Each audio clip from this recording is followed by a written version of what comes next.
Oi, gente, se liga nos assuntos de hoje. Começou o prazo para regularizar o título eleitoral. E já tem as inscrições para as oficinas de bonecos gigantes. Vem que a gente te conta. Os eleitores que não votaram e não justificaram a falta nas últimas 3 eleições podem regularizar o título com um prazo de 60 dias, que começou no dia 20 de março.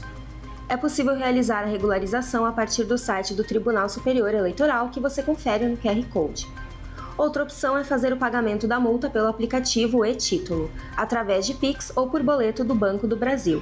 Quem não realizar o pagamento terá o título cancelado a partir de 19 de maio. E Pietra, vamos falar de cultura agora? Bela, tem novidade no Ordovás. No Centro de Cultura Ordovás vai ocorrer uma oficina de bonecos gigantes, realizada pelo Molhados na Chuva Produções. São 20 vagas e professores, artistas e o público no geral. A partir dos 12 anos de idade podem participar. As inscrições são gratuitas e podem ser feitas no WhatsApp 54999913334 ou 54999844261. As aulas vão começar em abril até junho, nas quintas às 7h30 até às 9 da noite. Que legal essa atividade, né? Sim, e um dos idealizadores dessa companhia, que completou 32 anos em 2025, falou com a nossa equipe. Olha só! A oficina vai se desenvolver em 3 etapas. A primeira é aprender a fazer o boneco. Nós vamos fazer a pessoa aprender a manusear um pouquinho as ferramentas, depois manusear esse material, construir os personagens com uma média de 3 metros.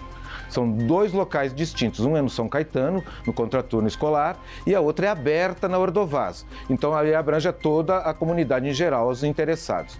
A segunda etapa, nós vamos juntar esses personagens todos e vamos desenvolver um desfile com eles, um desfile performático que vai ser feito na Maesa Cultural.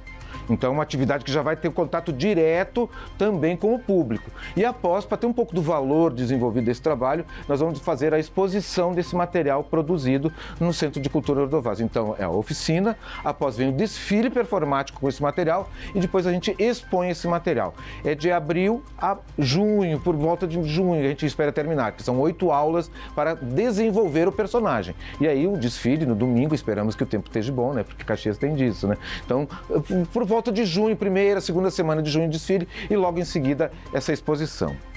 A gente fica por aqui e um bom final de semana a todos!